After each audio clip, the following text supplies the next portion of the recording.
Try and get the office to sync. You might have to refresh that. Join the technology. Really good. Yeah.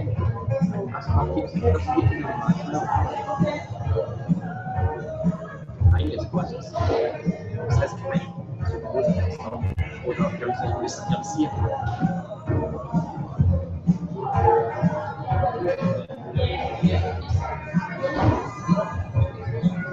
Hey, there we go.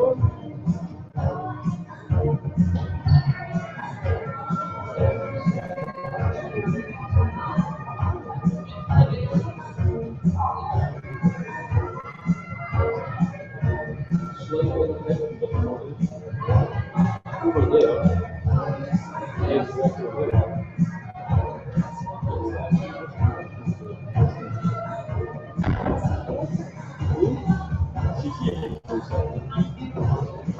What is that?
Alright?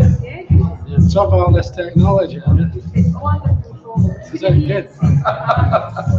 See, if you look through there, you'll see it's broadcasting live on that television just now.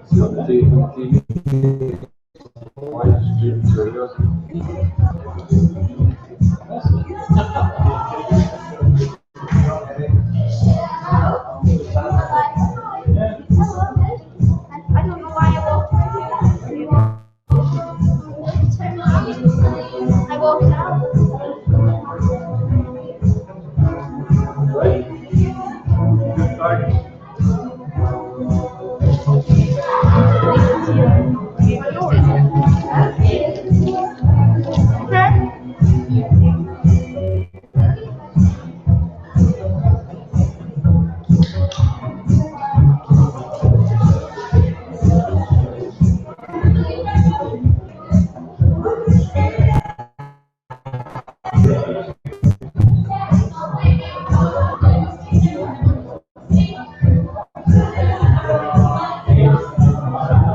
See, we're obviously actually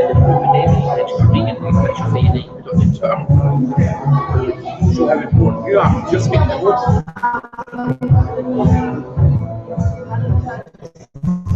Yeah, something about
the subjects of change.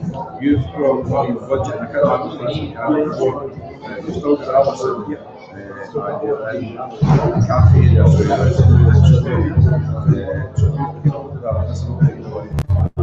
to remember your pressure.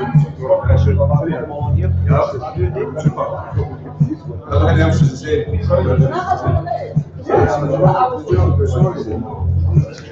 I didn't want to bother you when you were running through your presentation. You've got to talk questions. I've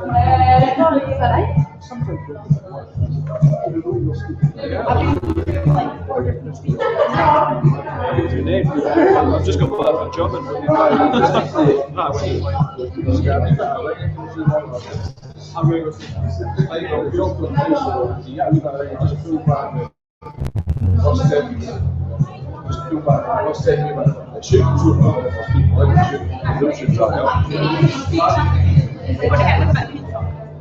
I would just leave it live, apart from the wireless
That's the one who's left you like molecules.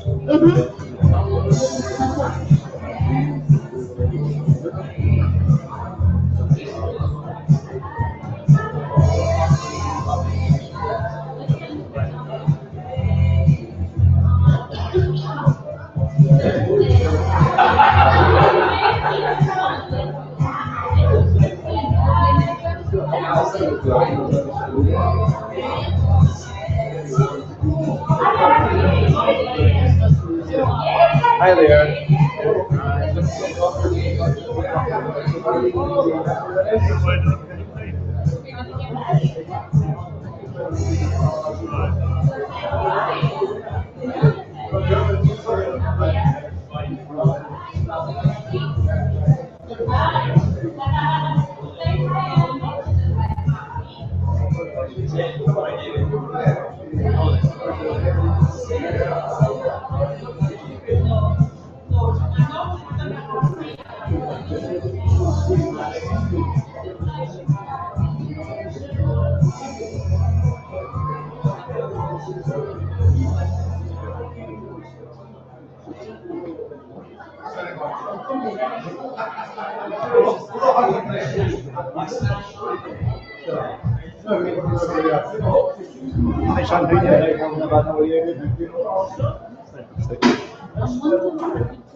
I'm pretty sad. I'm pretty sad.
Let's go. Focus.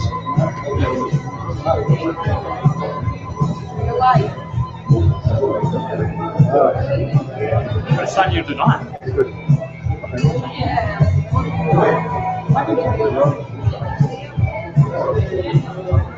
Live on YouTube.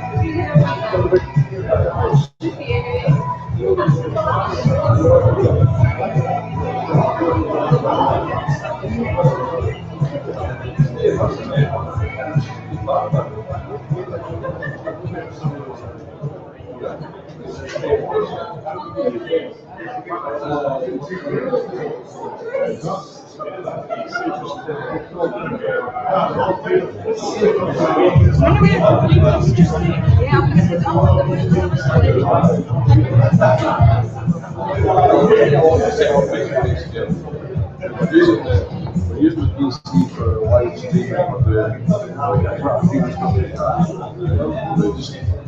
we wanted to make lights on so was light wise out there a lot. The sound was more than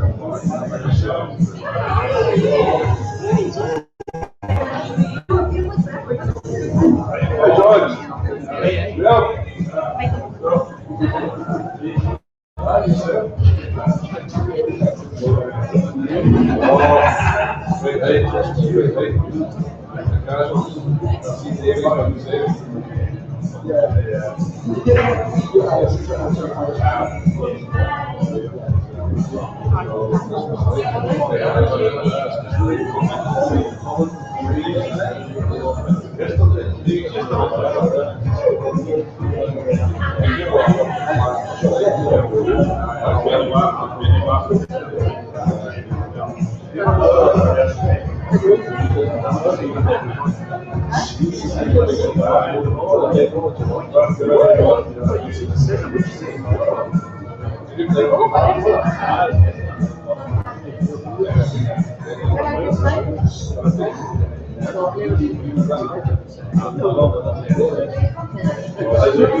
I'm good, thank you.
Good evening and welcome to this evening's Nithsdale Area Committee meeting.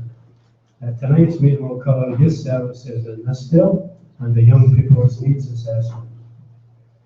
We're going to hear from two local representatives of the Scottish Youth Parliament who will present on the results of the 2015 Young People's Needs Assessment. Short group discussions will then follow around some of the key findings of the needs assessment. And then we'll move on to the public forum section, where members will answer any questions you might have. I'd just like to highlight to members and to those in attendance that this evening's committee has been planned, organised and delivered entirely by young people from the Nithsdale area. We have the Oasis events team who will be running all the sound, lighting and technical aspects of this evening's meeting. I'm pretty impressed by that, being a bit of a technical. Members of the Scottish Youth Parliament will be hosting this evening and presenting the results of the 2015 Needs Assessment. We'll also have young people facilitating the discussion groups on the issues highlighted. We're going to ask over 25s to go into a separate group. I hope they don't mind that. And finally, we have members of the public in attendance, which are made up of young people who live in the Nithsdale area.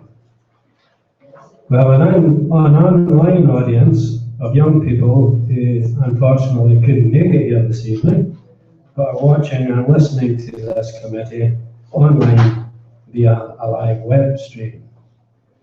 You need to know that this evening's meeting will be live on the Council's YouTube.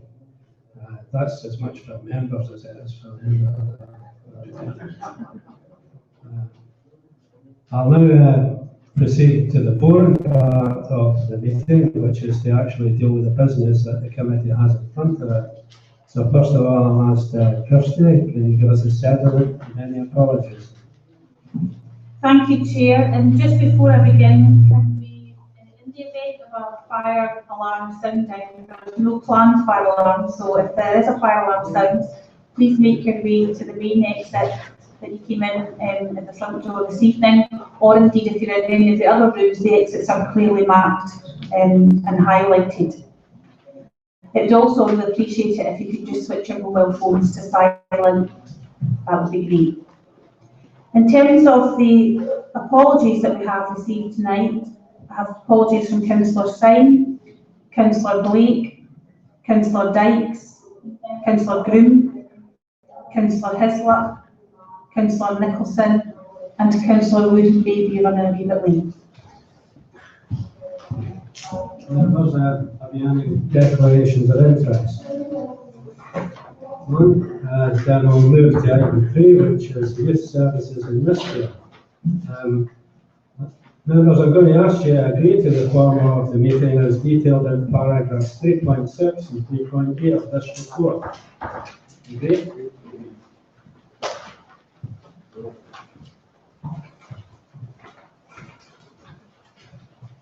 I'm now going to hand over to Emily Davis, one of the members of the Scottish Youth Parliament, who will begin by taking us through the Young People's Needs Assessment. Emily, thank you.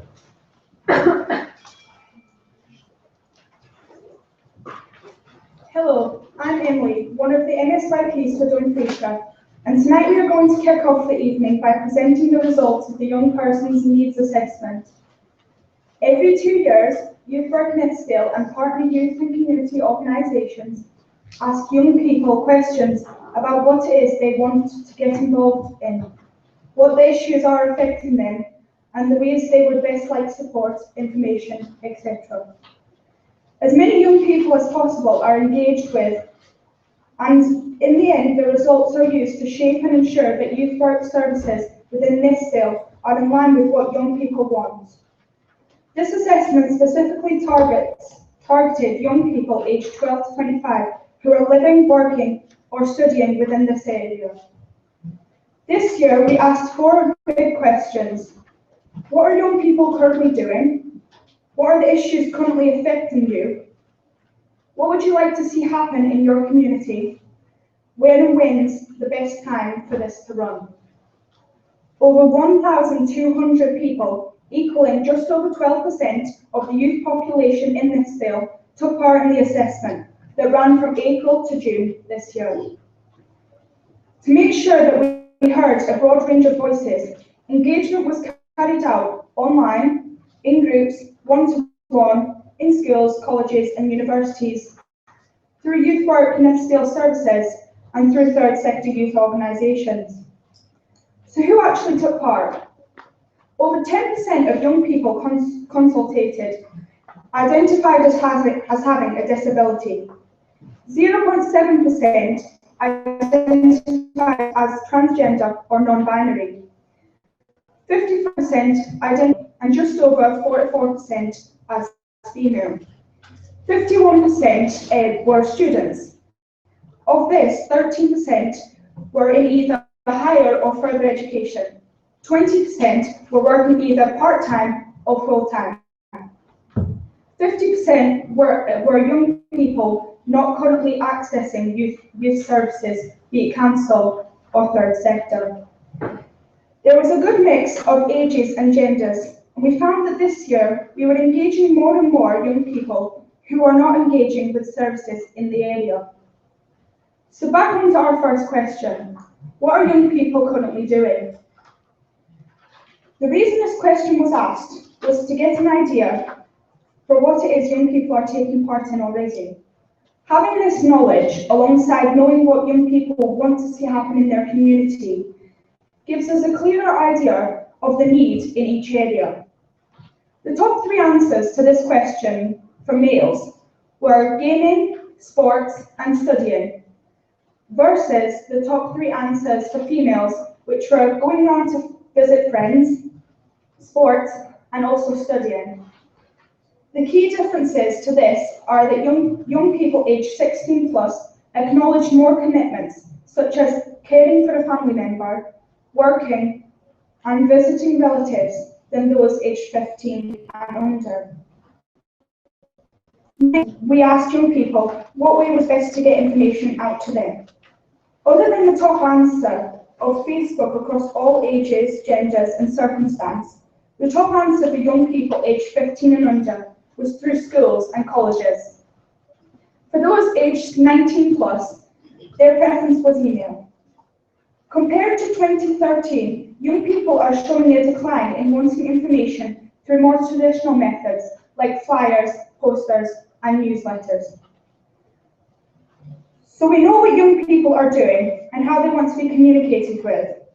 But the next big question is, what are the types of things that young people want to see happen within their communities?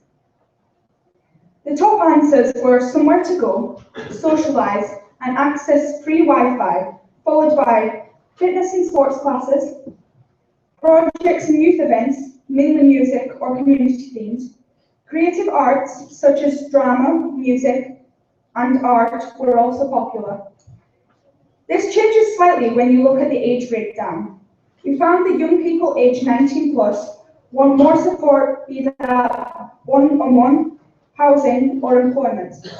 Likewise, those aged 16 to 18 wanted more opportunities to give back to their community and gain accreditation than the younger respondents. Across the board, young people wanted more youth-friendly spaces with access to Wi-Fi within their communities.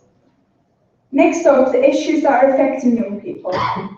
For females, diet and body image was the largest issue, with over 20% identifying it as something that affects them, followed by nothing to do, bullying, relationships, and mental ill health. For males, however, nothing to do came top, followed by money and budgeting, jobs and employment, alcohol, and diet and body image. For older young people, housing and your rights became more of an issue affecting them, rather than body image or bullying. And for those who identified as having a disability, the second top issue for them was more awareness and visibility surrounding disability. Much like 2013, there is a disconnect between what young people feel to be affecting them versus issues they would like more information and support on. Issues like housing, LGBT, rights and drugs were topics young people wanted to know more about, but they did not feel that it necessarily affected them. We now have an overview of what it is young people are doing, what they would like to see within their communities, and the pressures and issues directly impacting them. The final thing is to see when young people would like services to run. According to the YMCA, for young people, irrespective of their age, employment status or gender. Key times on weekdays were between 4 p.m. and 10 p.m, and for weekends 12 noon and 10 p.m. We hope that you have found this to be an insightful about where young people in Nithsdale are at, and that you start to see change happening within your community soon. We would like to thank you all for listening and note that you are about to be broken up into the following groups. Anyone in the body image category, you'll be going through to the cafe. Nothing to do will be in the rehearsal room. Money and budgeting will also be in the cafe. Bullying will be in the youth information room. Jobs and employment will be in the performance area. And any adults and professionals will be in the meeting room. Thank you. Thank you very much for that. Before we break up into groups, so I just ask members if they have any questions they'd like to ask members. No? Very pleased you said that, because this evening is about young people and them asking questions. So if you would go to your groups now.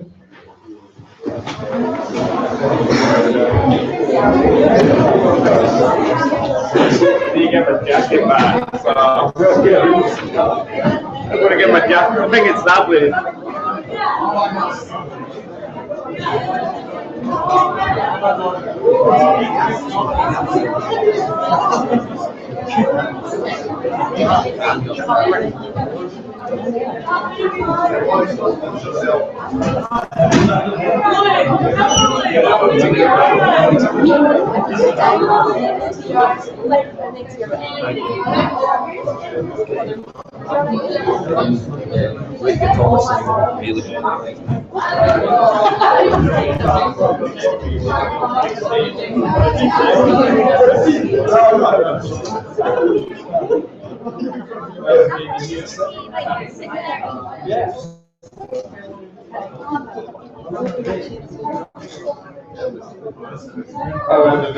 Got the seat back. Yeah. Nice job.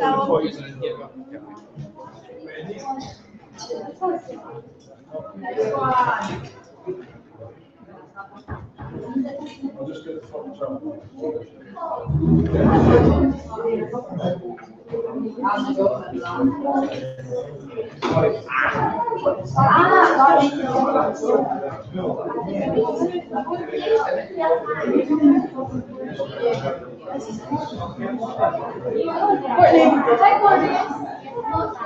I'll get some eggs. Yes, okay, I know how from Oasis.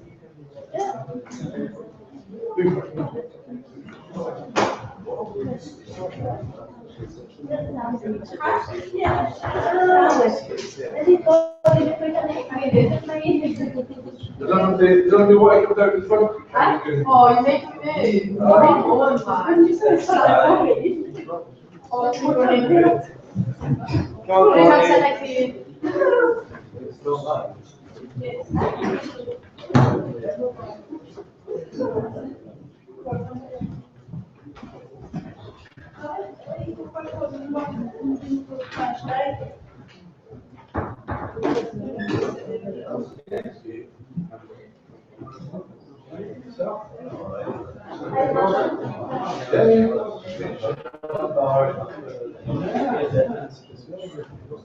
Hi, I'm Lauren. I don't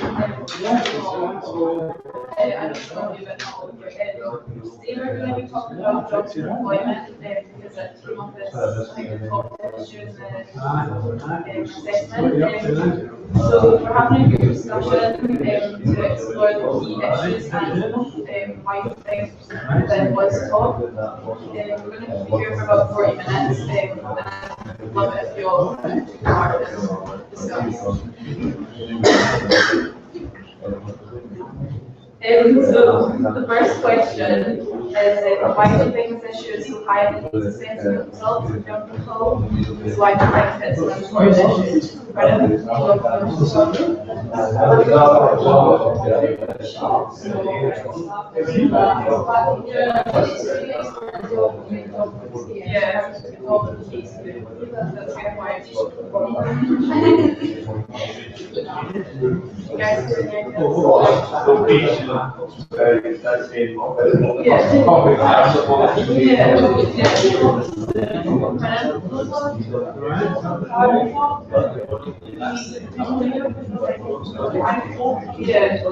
It's trying to show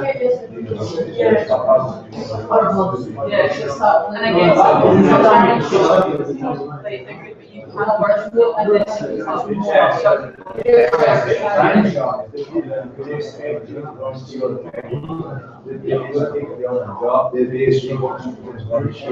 which is good, but you also need to have any other public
transport. Any other activities? The next one is, what could be done to help deal with this issue? So the next one is, what could be done to help deal with this issue? more shops. More transport and stuff. There's a few that There is quite a lot of things out there, what we can. Yeah, but I never knew about anything like actually read somebody who was Well, then, so what you need of their information of things to get to work. Is that just that? If you don't put here, it's like it. There's I think it's more like supposedly to stop being a bit snobby. Basically, they take more money out. More and more they take Yeah. Yeah. So do you think stuff should be done in school about, like, start school colleges? School doesn't have to. Do you think it should? So it should be school did not tell you about houses, taxes, how to live.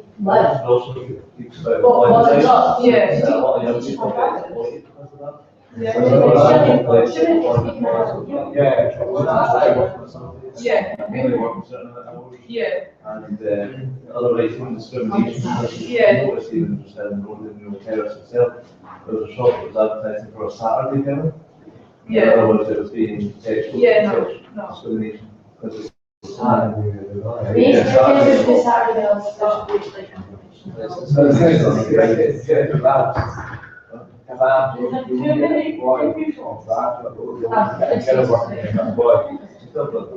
Discrimination and a lot of knowledge of the law in terms of employment rights or even.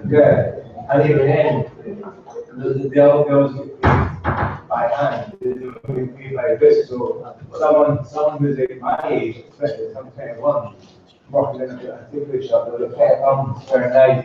Sorry, but I live at their own house, how's that going to afford to pay the rent, pay the food, pay the bills and all that? There's no way to start paying. Yeah, so do you think there should be more kind of education about human rights? Yeah. Skills, I don't think colleges and schools, like a young age. Because like nowadays, like basically, in teaching Pythagoras, quite how you use that in your roadside. It doesn't matter. It doesn't matter. You don't read a road sign and need to use Pythagoras. You need to know how to live your life. You need to know how to like run a house, run taxes, bills, all this. I don't actually about that. I'm 17 years old. Those when you live big bad roads on your parents. But why should the kids? Yeah, exactly. Why the school should, everyone should, like, There's not an expectation that people do is what you're talking about, the thing about modern. Or it should be part of the curriculum. It's like much of the subjects. Once they leave at 16, even to go into the world of work, then they might not get that education. Brooke, see when you mentioned about platforms, were you talking about like support, like young people getting support to help with learning how to like pay, like live as you say, like paying bills, like that? Because I'm not sure, I don't know if everybody knows exactly what kind of platform. Oh, like platforms, like if you're unemployed, it's something that they like gives you like you get a work. There's like different sectors. There's like there's a work experience one. So you go out and like do a certain amount of hours for somewhere where you want to go, like say like childcare or something like nurseries. And then so you run that and like teaches, like gives you qualifications, confidence, like it's another step towards like learning the big like bills and everything basically. It's been they helped me. They did that in the platform, and then pretty much that's there and I continued my qualifications in the cooking industry, so it was through platform, and then I went to the council to Garrett, and then they've got one, I can't remember the name, and that's pretty much to the council. So that's now I went to look at my gardening qualifications. So there is some out there, but it's like what they usually do, most of them about raising them, like to be more amplified, because they're pretty much out. I didn't know about rap going until I got referred to by the creator of this. Yes. And the same as the one at the council. So there's been more information about them, like, all of them. So if I said there was like more support for young people and getting into work, getting ready for work, everything,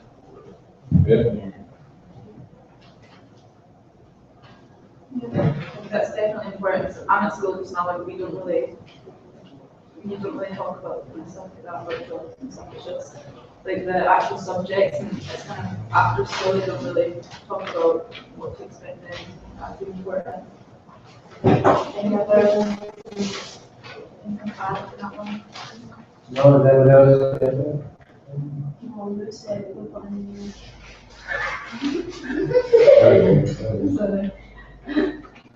okay, so the next one is, can we agree on some practical solutions to this issue of jobs?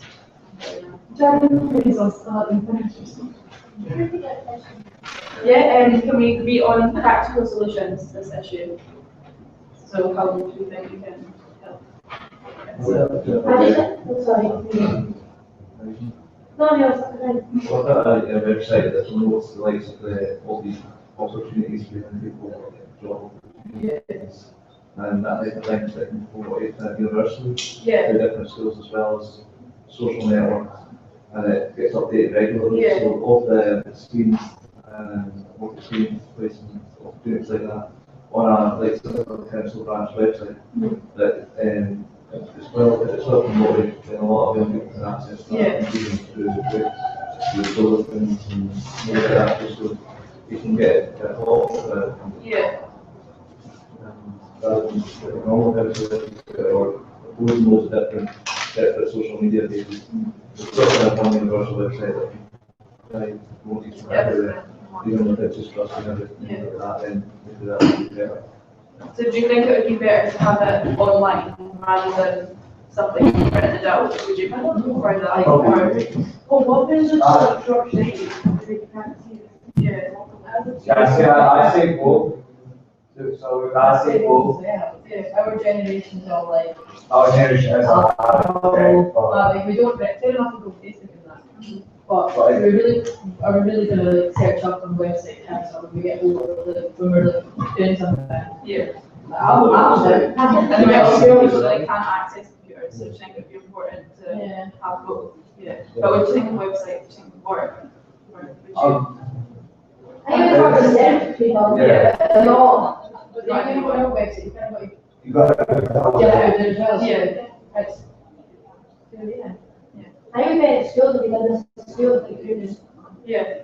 And that's And you can in schools you do what we're doing now. It's schools. So do you think it would be important to kind of do the same kind of stuff that we've talked about and then teach them about it as well? Like, would it be in a small group, so like a classroom environment? Yeah, workshops. I love you. Send the job center. The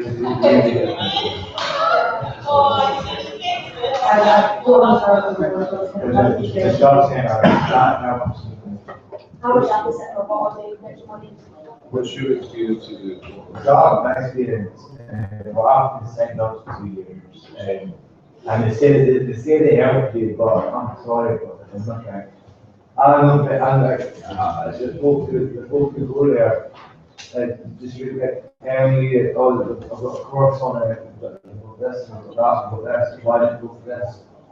I'm just going in there and go, hi there, losing the diary, check the internet, see you later, see you next morning, I'm out. So yeah, you can explore. I did one up here, I was at the job centre, and even though it was like, they're at all the job centre, but it's a small change, it's all computers, and you've got like stalls, and for computers, which happens, like, often folks just walk in there with computers. They just have like, computers, you tap on it and print it out. They got rid of all them, they got rid of the phone calls, they got rid of everything, it's like unzero now. SDS are kind of different than job center. I'm a real job center. SDS are kind of better. I know we've got something.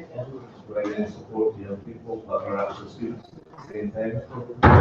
Because they're a student, they don't care if they're not unemployed, they're a student. There's a Princess Trust, and I have to sign on the Princess Trust at the same time. It's unrealistic, but so given that you must do this, you must do that, but it's also you don't do it to get sanctions for that. I work in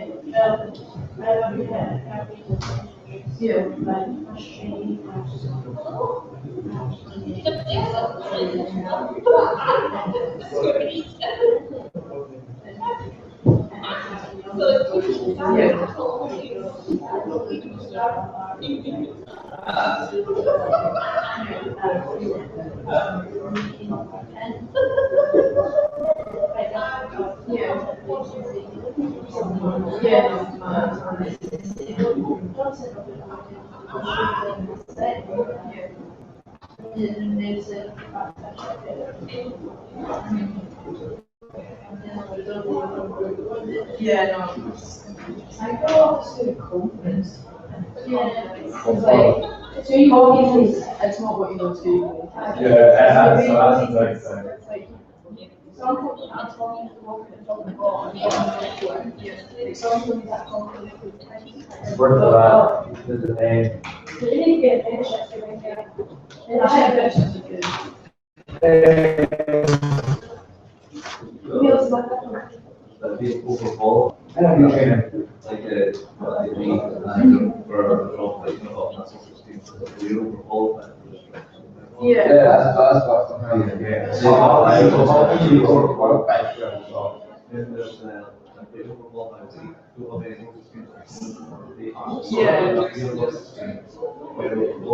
Yeah. That's another. I'm doing it as a, how can you always one thing? Yeah. Job is like, Especially at the under 20.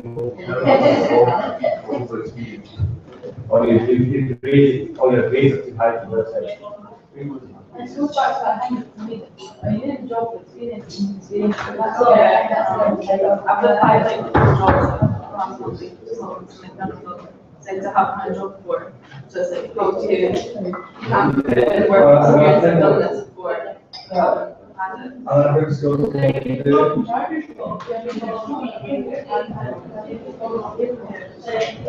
I'm so good to theory for Yeah. skill. Yeah.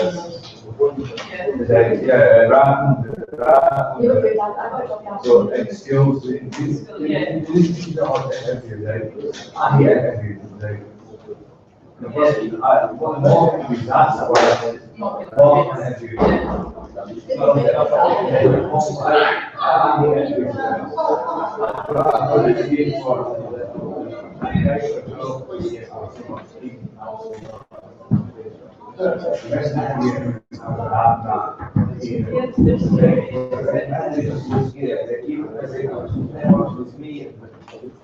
Yeah. I just want to be one-on-one. All programs are. Yeah, I never played a job. I don't think I can't set one-on-one like. I'm talking about It can be intimidating, especially going back to the confidence thing. So do you think the interview skills should mix in with kind of confidence as well? Yeah. I think like most businesses need more education to sell to other people. Yeah. People basically not as bad as we think they are. Yeah. Yeah, then you've got an idea that was only 16 or whatever. Yeah. I will do advertising businesses about how valuable young people actually are for businesses. Yeah. The extra education, skills and operators and the innovative skills to make people since they have got more. But they don't actually promote it enough as a mission. How valuable young people can be rather than if they're already having experience. Yeah. They need to lack confidence in certain areas of work. But we need to promote some value. Yeah. So do you think, do you think it feel like there's a kind of stigma against young people there? It's like someone, say you had the kind of same qualifications as someone who's a bit older, do you think they just, like, someone who's older? Yes. Because you're young.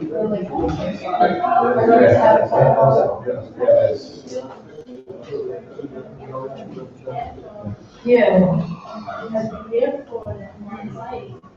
Yeah. the skills can like encourage that, but when you get out there, it's not that easy to find a job. Like it's not. Yeah. There's not enough shops. How many people can have a job like me? How many people working, please? Yeah. It's 30,000, isn't it? I don't think there's 30,000 jobs there. No. There's no definite. I would take that, but I would say it's probably, I'd say 16 jobs. Like, how does that work? There needs to be loads of jobs. Yeah. There's too many cuts, that's the thing, is there's too many cuts, the book losing the jobs. These are, I mean, Which is good. I like it. I'm sorry, it's the English. Then they are Parliament and that, right? Parliament. They budget stuff, like they budget stuff, and then we're like left up here on no jobs, having no money, having like nothing. So they're like living like 7 million pound and like a few yachts to go on. So do you think the Scottish Parliament and both Westminster should kind of, I don't know, do schemes and stuff to try and put money in to help people get young jobs, just like that? Do you think that would be a good idea though, they put money into? I think jobs in it, people are not getting jobs in the jobs in it. But that is another thing. Because you get money, And when they need, they want to universal credit, that's sort of worse than doing things now. Instead of paying every fortnight, once a month you get that. What's this? The universal credit. There's a new system that's coming in, that's getting universal credit, you get paid every month. Instead of every fortnight. that's good though, because when you go to a job, somebody's getting big money, Yeah. so you need to learn all that money, so like, it's basically, it's kind of teaching you. But it's still low. Me, at the minute, I'm at the stage, saying, well, mum and dad, I food in that, and I'm getting 230 a month for that. Like, is it possible? And they tell me, get 5 lessons, you try and do this, you try to go to this place to see jobs, you try and go to that town. And what? Yeah. And what money, what? I'm going to get That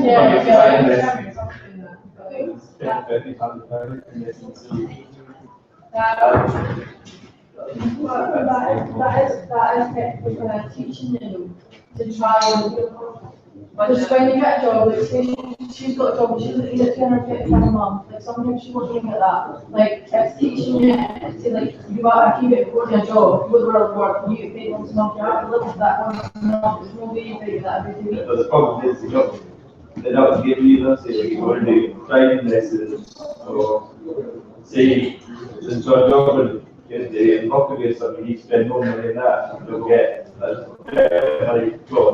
And you go to another lessons, They should provide transport. yeah, that's what they should do. Transport, if they want to do it, they should provide transport, but. I see what they're trying to do, but it's not enough. What you need to try and get through. When this kind of thing of transport, do you think it's quite a rural area, like that affects quite a lot of young people, like get managers, get sounds like Dumfries and stuff? Yes, almost everywhere for a bus. Do you think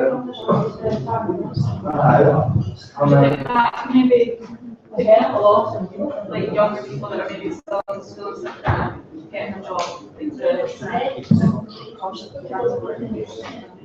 Once they offer the bus tickets, and then you know, every half day, and go to the city for these either 8 o'clock, or Yeah. so most copies just so they can Yeah. you can start at not the time.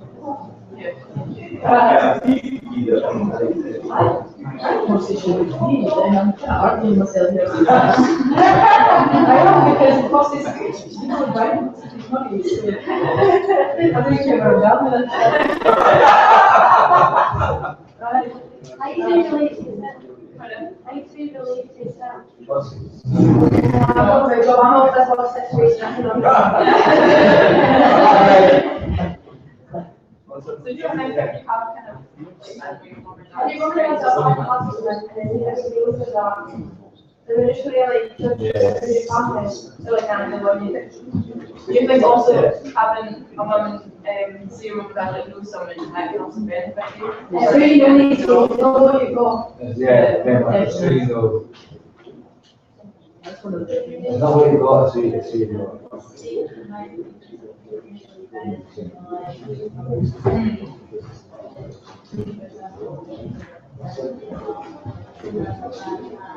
Yeah.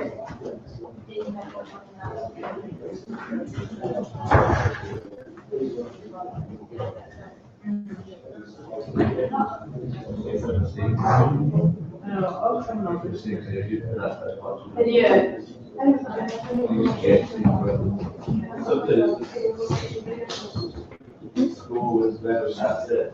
You could be school saying that accidental, that's it. That's unfair. As a job, cost, that's it. Yeah. For the rest of the life, I was doing it.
Because people judge people,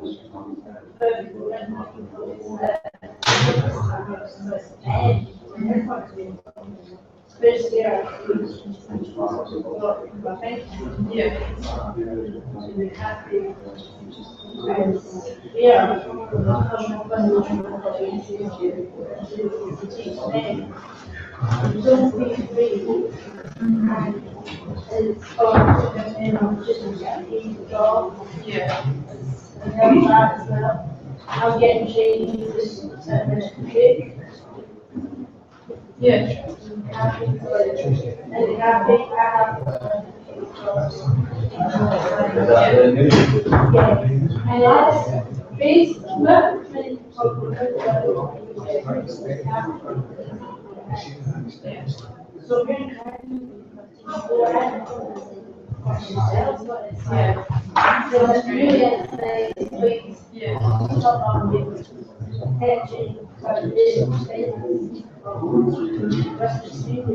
so are you okay? My child.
We have other solutions. We have website, school costs, for apprenticeships, interview skills, young stereotypes, young roles, and better, more affordable transport to Germany and other ideas in France.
So you're not thinking not enough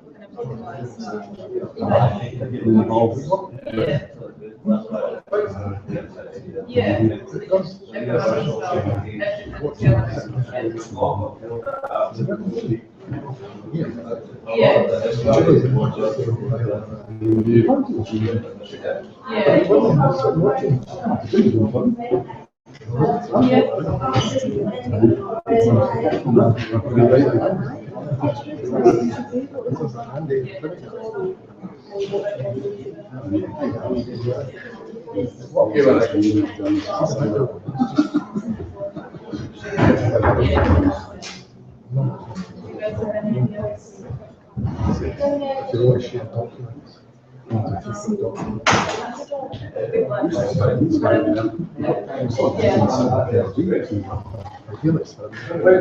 Thank you very much, guys.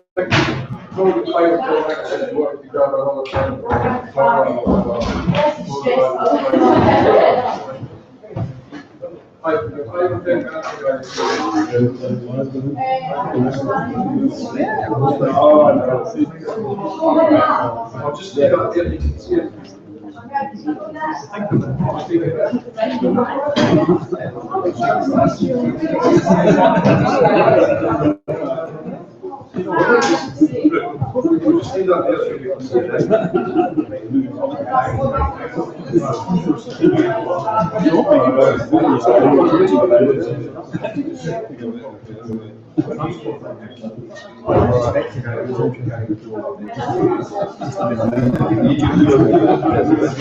Last year, I was working at college, I spent 15 hours of my week in a bus. If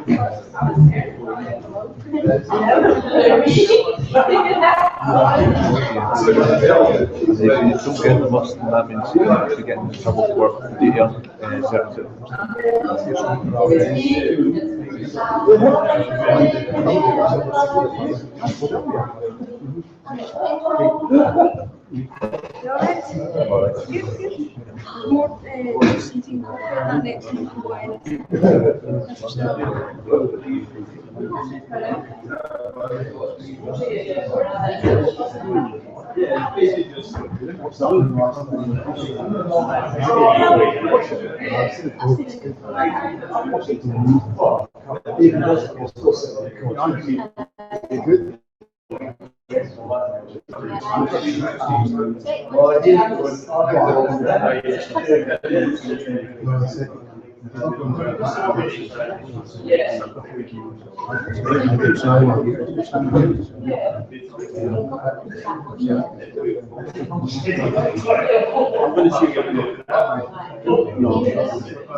That's not good for anybody. No. It's not good for anybody.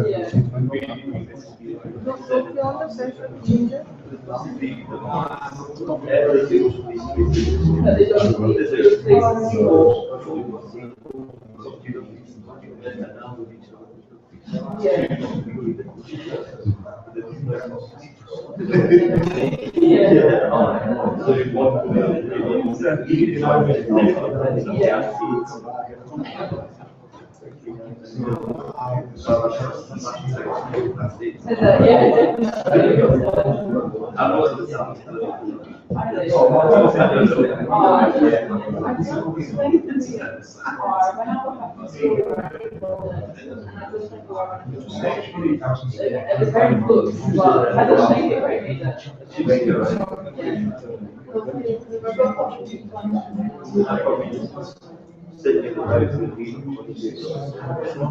Yeah, I see the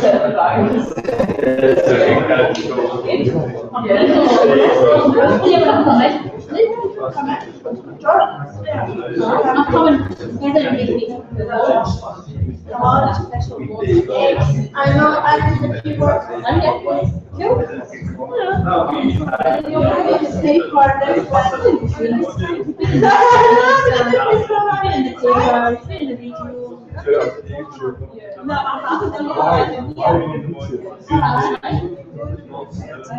they didn't even start.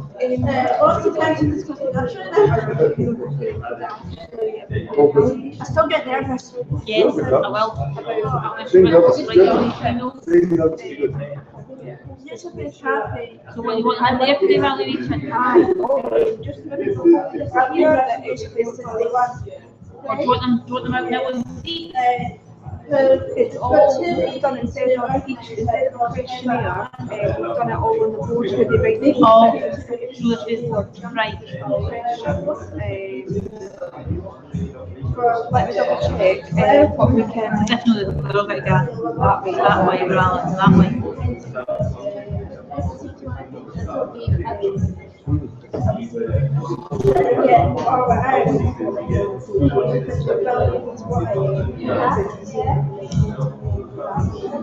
Can you do it online? Can you do it on the Twitter or on Facebook? For the instant canny, for the instant that with some reminder and then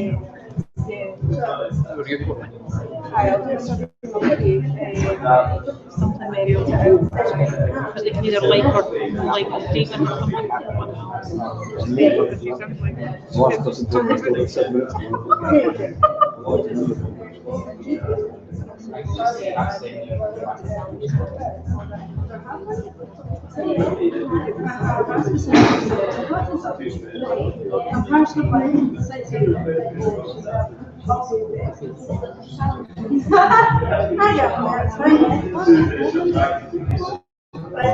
Aye, any relevant rate evaluation form, which is just bonus. Aye, that'll be fine. Aye.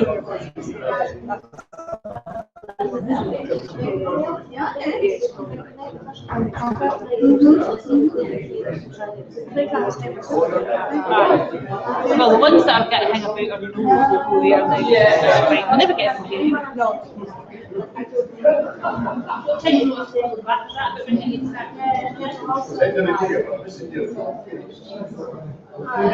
I'll go that way.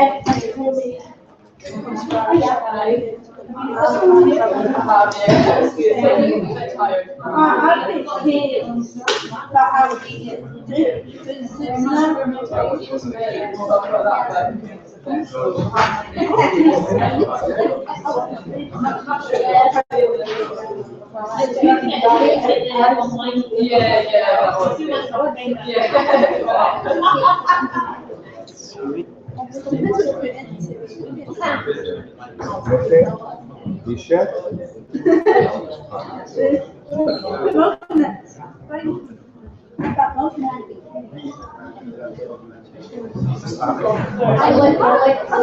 What was the council? They want us to go to that upshore thing, what the civil rights stood do.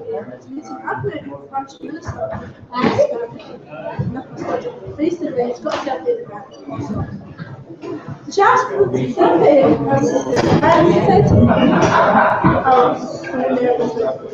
I was like, that was one that I just said, yeah. So we can take it.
Where do you want to start? We're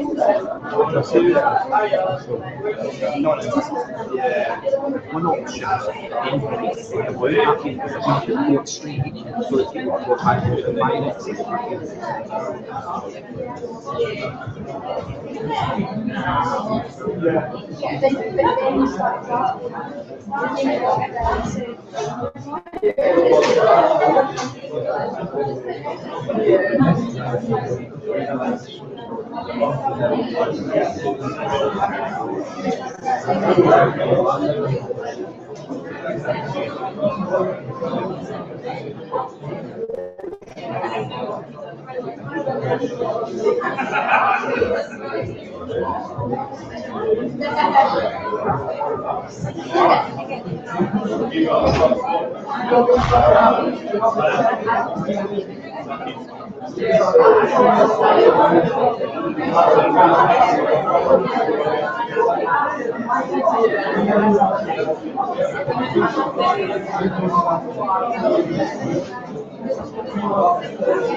Okay, thank you very much for participating in this evening.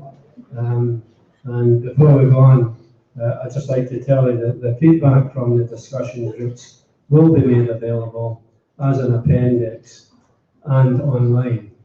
For any questions that we're unable to answer this evening, we'll seek responses from appropriate sources and we will get them available online within a week.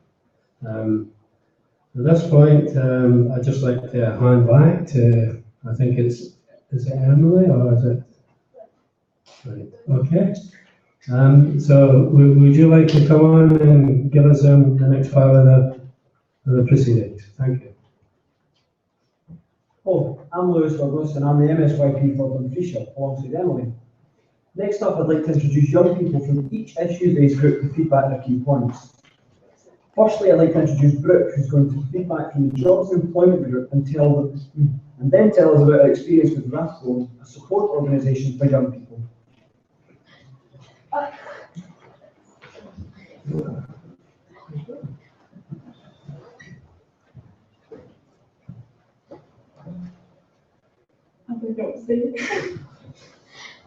Oh, this is so nerve-wracking. My name's Brooke, and we were doing the Jobs and Employment, and basically the main points were like, to have a job, you need experience, but to get a job, you need experience. Like, it's a vicious circle. I can't do this. I'm so nervous. She's like confidence. Amen. Richie's always done it and you've done so well, just keep going. It's so difficult. Especially if you don't know.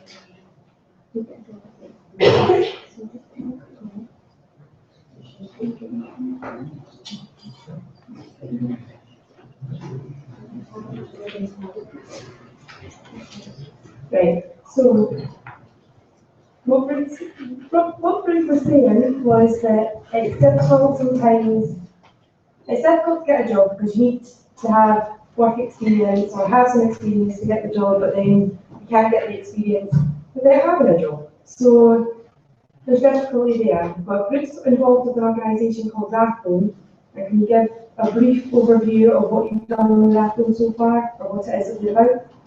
Yeah, it's like, well, you start the program, it's a 12-week program, you start the program, well, if you're unemployed, you start the program and basically it's like, it gives you qualifications like, say you want to be in like industry like cooking, like they can give you like your health and safety, like certificates, first aid, what's a cooking one?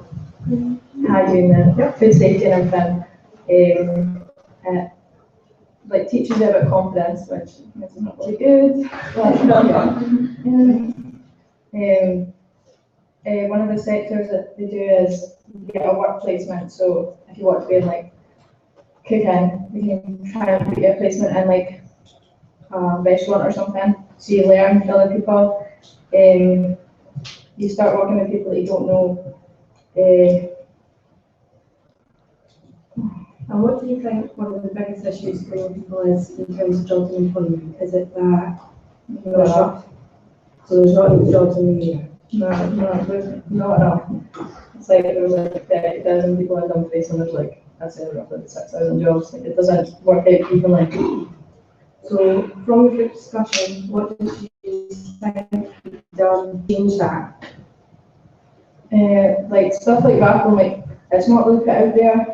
It should be put out there more to like for young people to understand about it. Because I never knew anything about it until I started it. It is a good thing. It like helps you build your CV, helps you build your confidence. It like teaches you about later things in life, like bills and everything. Okay. Do you have anything else? No. That's it. Thanks.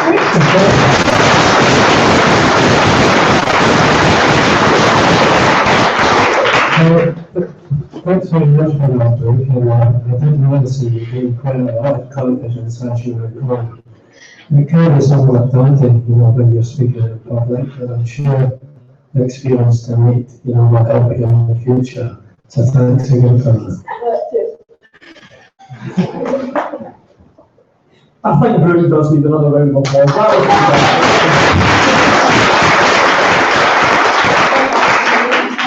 Next up, we've got Bronwyn. Bronwyn, I've got here, and she'll be feeding back from the Diet and Body Image group, and Lucy will be feeding back on the Money and Budgeting group.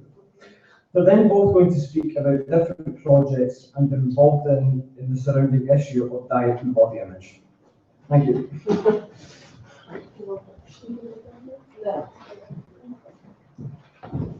Hi, I'm Bronwyn. I was doing the body image group discussion, and basically the main points that were raised that body image is everywhere, whether it be on social media and just general society, peer pressure, and that there's a lot of emphasis on like likes on Facebook, etc., and it being built up as in it's a big deal when in reality a like on Facebook isn't anything. But we came up with a couple of solutions as a group, and for example, like have diverse mannequins in shop windows to represent realistic body images, because right now it's one standard that's not really attainable for a lot of people. And to spread knowledge and educate people from a young age, because we're talking about it, and children don't it's not, you're not born being discriminated against people's bodies and stuff. It's learned as you grow up and through society. So we felt that it needs to be acknowledged more and needs to be educated in schools. And then something else that's an example you could do is like a diverse photography exhibition to kind of highlight that there is loads of different body types and everything like that. But yeah, the main point is that it just needs to be focused on more in school and curriculum, so it should be made part of the curriculum instead of just being touched on here and there. It does need to be, we feel, an actual part of the curriculum and talked about more in depth. I'm Lucy, and I was in the group that were discussing money and budgeting. We were basically just speaking about problems and solutions on how we can manage them. Some of the problems that we discussed were that young people are irresponsible with money and don't know how to budget them. We also discussed that there's some activities that cost quite a lot of money, and if young people are getting, like, say, pocket money coming in and they're wasting all that on their activities, they want to go swimming and they'll get, like, say, £3 to, like, £3 pocket money, and they're wasting that going swimming. Like, you don't understand why that can't be free, because that's activities that can be free, but they're not, like, people are making them free. We also say, as Brooke as well said, that there's not enough jobs for young people, so they're not getting a steady income to support the activities as well, and like other stuff that they're wanting to do. Also, young people rely on their parents quite a lot for money, and when their income's coming in, they're spending some of theirs on their kids, but obviously they're not spending some on their kids, but they're giving out more towards their kids than what they should be. Like, young people should be earning, just like giving it. And some of the solutions we came up with were, well, there's 4 solutions, like main solutions that we came up with. They were try to educate the whole community on how to budget and like their income. Education campaigns throughout communities, which is practically the same as educating. Also a political campaign, which would see like a question time for young people to go and ask for councillors a lot more than what's happening. Discuss the issues that's affecting them in their community. That's fun. Okay, thank you both for that.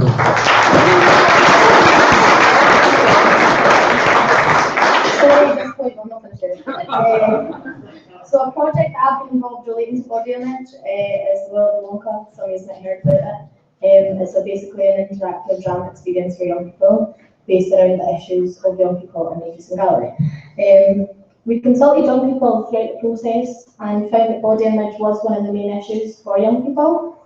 And then from that consultation, we developed a scene that was focused on body image and the media and peer pressure. This was part of a project that ran through schools, so it was not only ran at youth groups, it went around different secondary schools and engaged lots of young people to think differently about how they view themselves and their bodies, and we gave the information and the knowledge that we felt that they should have as young people. So yeah, that one.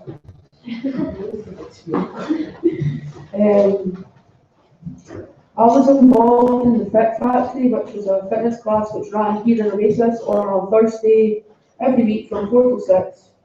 At the end of that programme, we went a trip up to Nithsdale Boxing Club, and I really enjoyed it. And as a result of that activity being run on Oasis, I'm now a member of the Nithsdale Boxing Club. And if you didn't know what the Fit Factory was, it was basically, there was a guy that came in and he done fitness. Like, also, okay, no, he just got McDonald's, he would come in and he'd do boxing, which was a really good activity for me because I had a lot of anger at that point. and let me let go of it. Aye, that's it.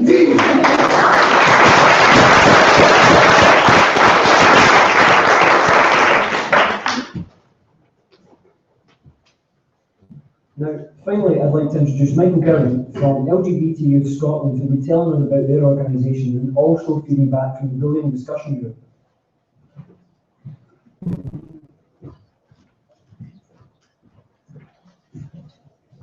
So one of the first things we talked about was why bullying is an issue that is so high in needs assessment. And one of the things that came up very clearly was that this is something that's experienced by everyone. So I want you, if you've never been bullied, to put up your hand right now. One person in the entire room, maybe 2, 3, a few people, but it's the vast majority of us have been bullied. And another reason why it's scored so high is that there doesn't seem to be any action taken about it. Teachers don't seem not to know what to do about it. They'll have talks with the bullies maybe to say this behaviour needs to change, but by and large, people who are the victims of that are told that they need to be more resilient, that they need to get over it, that it's not that bad. And as a result, it's becoming a bigger problem. And we thought about how to help deal with that. We needed more of a community spirit where everybody's getting involved and everybody's trying to stop bullying in our communities. And we came up with a few ideas on how to solve that. One thing is schools, it seems to be just about don't drink and drive, don't do drugs, please use a condom when you have sex. There doesn't be anything about what to do where to get support if you're being bullied, or if you have other ways that might contribute or make you feel more vulnerable. It doesn't say about what to do when you leave school, how you get support after that. You know what a union is, when you go to university, how you're going to there. There isn't any of that. And there isn't any awareness in schools or in communities about what support is there. Oasis, for example, will give a lot of support to you if you're getting bullied. I'm sure every youth worker here will say that they will do anything they can to help. But not everybody knows about the Oasis or what youth work is available. And also, there may be more, and if you need counselling or you need support, there's one counsellor covering 4 schools in Dumfries. So if you need a booking with them, you'll have to wait 5 or 6 weeks. That's 5 or 6 weeks you're getting delayed for you having to suffer. And we think that needs to be changed. So now that happened, oh gosh, I'm going to bring LGBT as an organisation works to tackle bullying. And this kind of comes sort of components with young people. And young people we encourage to not only to bully when it happens, but also to stick up for each other, to support each other. Try and get it so that we're friendly with each other and we feel like we can help. The other thing is we have National Youth Council, all your representatives for all of the youth groups in Scotland.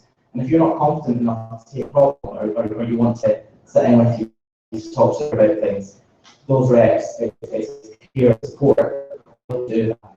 So I'm one of the reps, so if someone was experiencing bullying and didn't feel confident enough to take it to a youth worker themselves, I can sit in and meet them. That way, even if they're not confident, they're not left behind. And then there are workers. As well as getting face-to-face support, they also work online. So if you're really not confident talking, or if it's just easy for you, you can go on Facebook, you can have that chat, you can get support, you can get to organisations that will help. And of course, we'll invite in external organisations. If, for example, we found that only 2 in 10 knew what hate crime legislation, how that applied to them. So we've asked Police Scotland to come in and to talk about that so that people do have the information and they are aware. And then there are the external organisations themselves. Police Scotland come in, they can work with schools. And we have what's called the Charter Mark, where we work with them to make sure that they are creating a community spirit where they're tackling homophobic bullying or transphobic bullying. And they are meeting their obligations. And we've recently started a schools charter where we work with schools, and that was launched this year. 3 schools have already signed up to that, and I think that's a very exciting development. And all of this leads to an overall community spirit, an ethos that you'll see written down in paper on all sorts of things like the National Approach to Anti-Bullying. I think in LGT Scotland they take more than just having it in theory, and they try and make it central to everything they do. Thank you.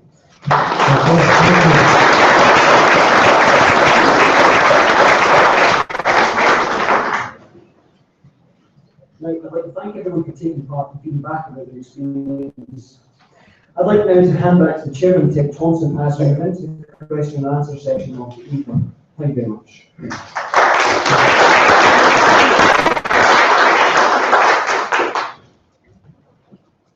Okay, what I've got are some questions that have been previously posed. I'm going to take two of these questions now. I think one of them in particular is sort of very topical, and the other one was something that I picked up from going round to different groups. So the first question that I have on that is, why are there so little jobs or industries in Dumfries for young people? And I'm going to ask Colin Smith to answer that.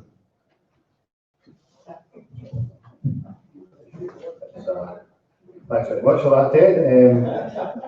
I mean, it's a good question. It was one that obviously this group over here discussed in quite a lot of detail earlier. I mean, it's a really big frustration, I have to say, for the council that youth unemployment in Dumfries and Galloway is consistently above the national average, and that's something we want to tackle.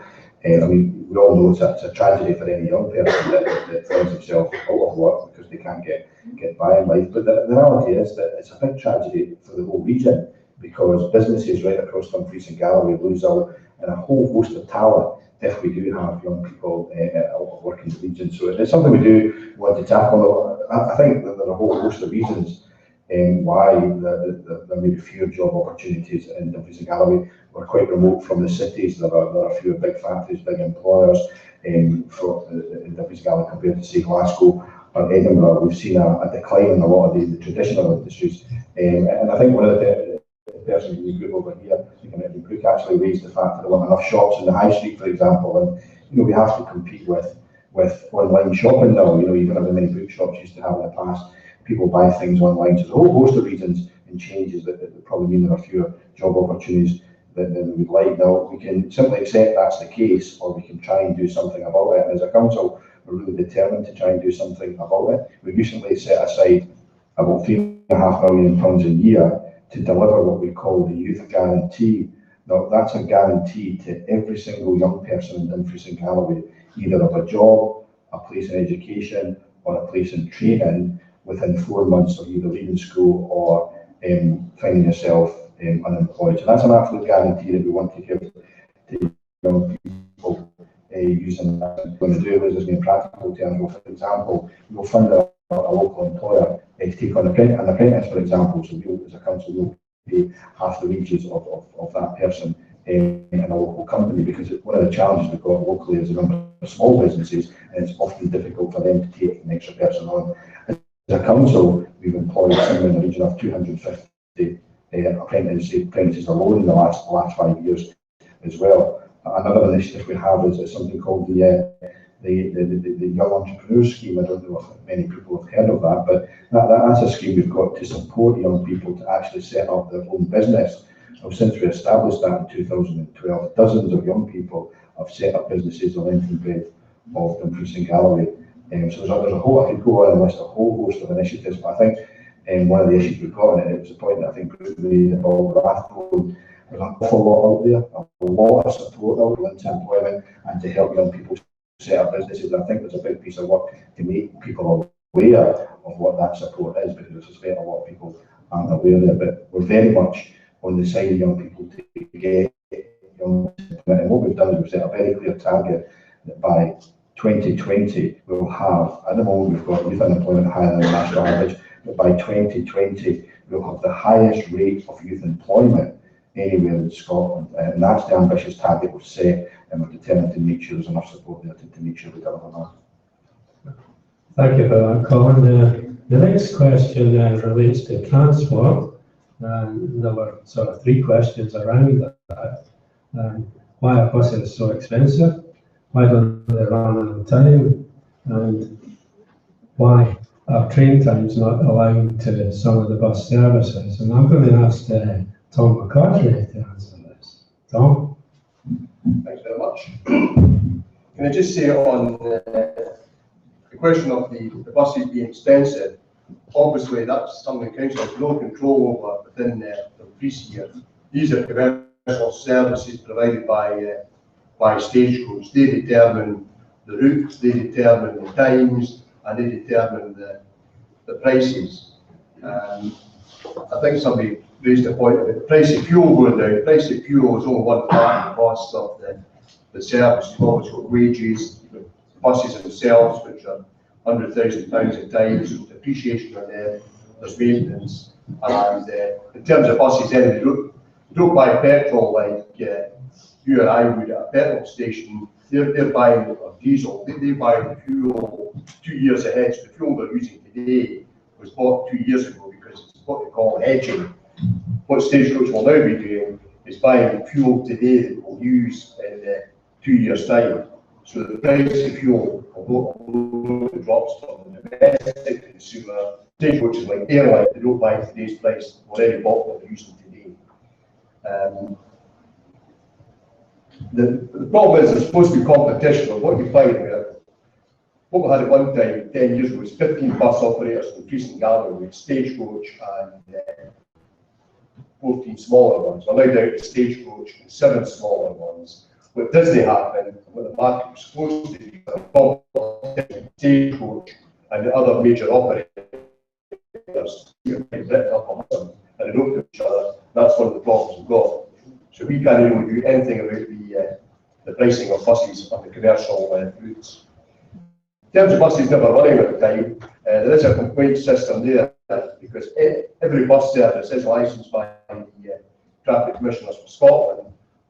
They're allowed to be a minute early and up to 5 minutes late out with that. They start to incur penalties in terms of the right to operate, etc. And I would say to anybody, if you have any problems with bus times or particular routes, phone them into Swiss Trans or email them to me. And I think the other thing we point out, certainly at peak periods, there are designated bus lanes in Dumfries. You've got the one round Burnsey statue. I do know there was one day, not so long ago, where every bus was running 15 minutes late because some clown had parked their car there and gone shopping. So if you see any cars parked in the bus lanes there, phone the police, phone 101, tell the police it's their job to move these people on. Similarly, the bus lane in Shakespeare Street, if you see people parked there when they're standing at the Lower Burn Centre, phone 101, tell the police there's somebody parked in the bus lane, your bus is running late. In terms of complaining with the service, certainly contact Swiss Trans. It's something we can have control over, we'll do that. In terms of the young people going to Carlisle College, the train times are set, of course, by ScotRail themselves. We have regular meetings with ScotRail. If there's an issue there with young people not being able to avail themselves of Carlisle College because of the timings of the trains, again, get in touch with us and let us know if we can raise up with Available who now runs ScotRail. What I would say is I've got a conference coming up in about a month's time on the 5th of December in Castle Douglas. And it's interesting, if some of the people who raised these points with transport, if they want to come along to that, because we've got whole hosts of interest groups coming along. And one of the things I'm interested in doing is trying to improve the use of community buses. This council, through its area committees, subsidises quite a lot of community buses. Now they tend to get used through the day, mainly for taking old fogies like us guys here to bowling matches or shopping in Carlisle, things like that. One of the things I want to try and do is to have them used in the evenings, because I'm well aware that young people have a difficulty if they live in the countryside of getting into town to be with their friends, but even coming here for an evening, or attending army cadets or air cadets, or going to pictures. And I really think these community minibuses could work a lot better in terms of serving young people rather than totally concentrating on looking after the old folks through the day. They could be used better in the evenings. So that's going to certainly be one of the items on the agenda. So those of you who are interested in transport, Matt Malloy has very kindly said that if we get, say, half a dozen that want to come, he'll happily transport them in the minibus from here. So that will cost you any money to get to the thing in Castle Douglas. 10 in the morning till 3:30 in the afternoon. And it's certainly interesting in any input we have from the young people. Thanks very much. Okay, thanks for that, Tom. Well, what I'm going to do now is, because we won't be able to cover all the questions that are likely to be asked, is I'm going to invite questions, first of all, from the audience, and then I'm going to look at some of the questions that have arrived online from places like Twitter. So, open it up to the floor. Is there anyone who would like to raise a question? Go on, get somebody to bring the microphone to you.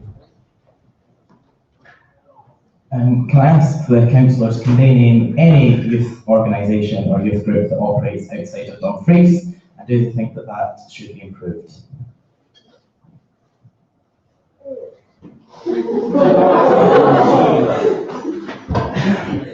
Okay, you know, personally I tend to sort of concentrate on the area that I represent, but we do have other members here from other parts of the region.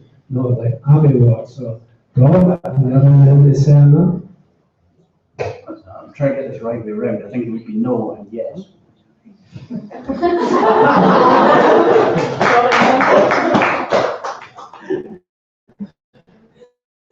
Yeah.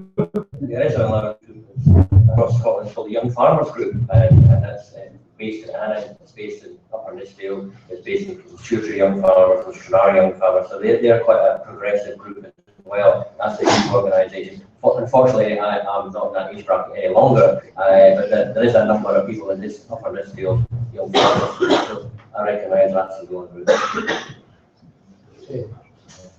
David? Normally when I know organised is the peer project which takes in kids with disabilities, and that's on a Thursday night. The Forest School is Newton Stewart, that's the only one I think runs in Dalbeattie.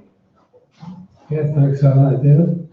Does that answer your question, or do you want to make any further comment? Is there anything to improve that? If you've got between all assembled members here, you get two, and I think there's a lot of young people outside of the region that aren't getting access to youth work or youth organisations. And is there anything you think to improve that?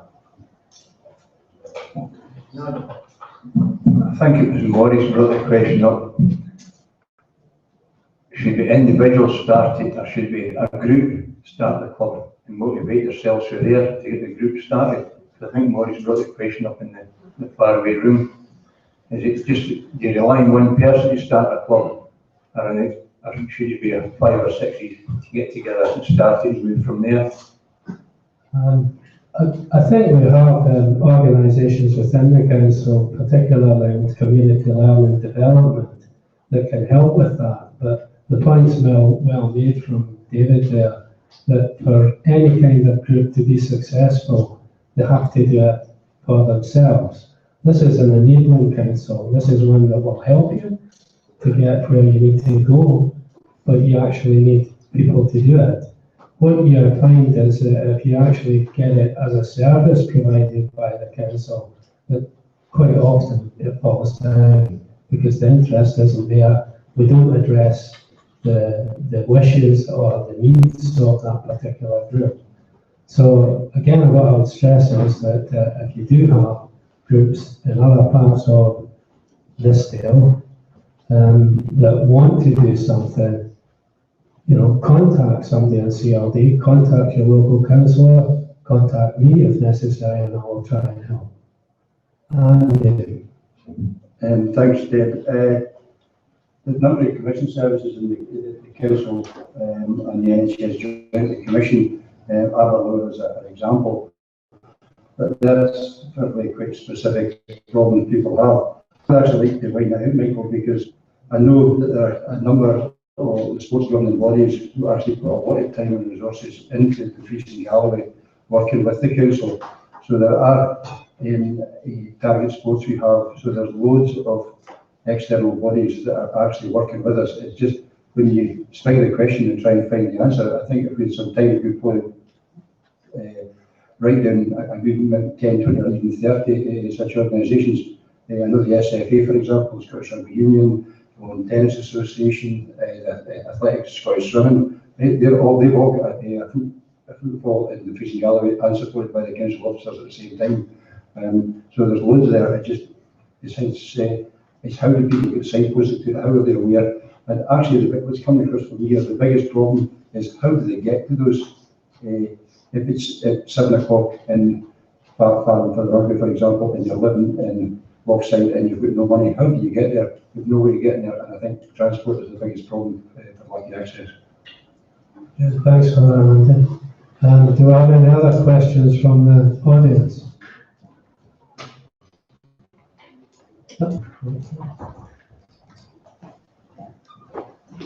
Hi, Lewis Douglas. You mentioned before a couple of schemes you had in mind of youth employment. I was just wondering if you had, what schemes do you have just now to help youths in every aspect, whether that's education, employment, and just general lifelong living? I mean, there's a whole host of support out there. I mean, one of the projects I was at last week, we actually launched that project. It's called Project Search, and that's designed to provide employment and opportunities for young people with learning disabilities, for example. So that's around a dozen young people have already joined that project, and they're based out at the council in Carrion Bridge, running a whole host of things from car washing to the various services, and that's a scheme there that the council recently launched. So there's quite a lot of support out there. I think one of the big challenges is making people aware of that support. And people might not know this, but there's actually a base or a sort of one-stop shop, if you like, called DG Tap, and it's based in that place. If you go down to the Logging Centre right across the road, you'll see a big sign that says Tap on the window, and that's a one-stop shop for either local employers or for young people to actually find out all the support that's out there and is available. And they've got a website as well, they've got a Facebook page as well, and that gives you as much information as possible. I think one of the big challenges we've also got is making sure we support young people to make them work ready, if you like. It's a message I constantly get speaking to local businesses, that they want to have young people ready for the world of work, if you like. So one of the new initiatives we recently are about to introduce is called the Employability Award, and that's going to be an SQA award, which effectively trains young people in sort of basic skills you need to make sure that you're ready and available for work. We want that to be recognised by employers, and they know if they employ a young person who has this SQA qualification, and they're effectively ready for the world of work. So I think that's a whole host of things, and it's a bit of a minefield out there because there is a lot out there, and it's about finding the support that actually suits your particular individual needs, and that's why we've got this one-stop shop at the DG Tap, because people can go in there and speak to people and find out what's actually out there. Okay, take another question.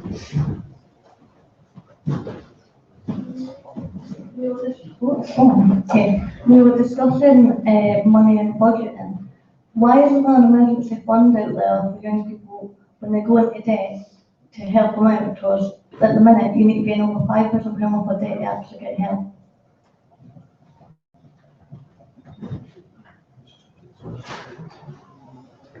I have to say I don't have an answer for that, but note the question and I will find out and I will provide a response. But I believe one of my colleagues might have a little bit of information on it. Colin? There's some support out there, I don't know the criteria, there's some support out there the council provide. Obviously the council don't deal with most of the benefits, but there are crisis grants available for people that find themselves in effectively crisis situations. It could be anything from somebody a fridge breaks, to find yourself in immediate debt. So those crisis grants are certainly available. I think what's really important as well is that, as well as the direct grants and funds, there's a lot of support there to advise people on how to deal with debt. We have advisors within the council. We also pay Dumfries and Galloway Citizen Advice Service, who are based in Irish Street, just behind Marks and Spencer's. So the council pay them to actually advise people and support people through debt, and they can help you make sure that you're dealing with that particular challenge. And I think the key message is to say to people that if you find yourself in a position, then don't bury your head in the sand. Don't hide away from it. Seek advice as quickly as possible, either through the Citizen Advice Service or through the council's own advisors. Well, I've been by myself, we've been applied for the debt and actually helped. I went and got contacted twice from our we want to help your event, but we can't help you unless you're over £5,000 per day. So it's sort of escalate, you escalate the event more than that to get help, so it's not solving the problem. And did you go to, was it Citizen Advice Service you spoke to now? No, it was a advisor. Right, okay, it might be worth, I'm sure that the officers will take details and then see what support either the council staff can provide, but certainly in Citizen Advice Service, they wouldn't have a limit on somebody's issue, somebody's debt, they would provide support. And actually what they say is they want to provide support as early as possible before people do get into higher levels of debt, so they certainly wouldn't go that.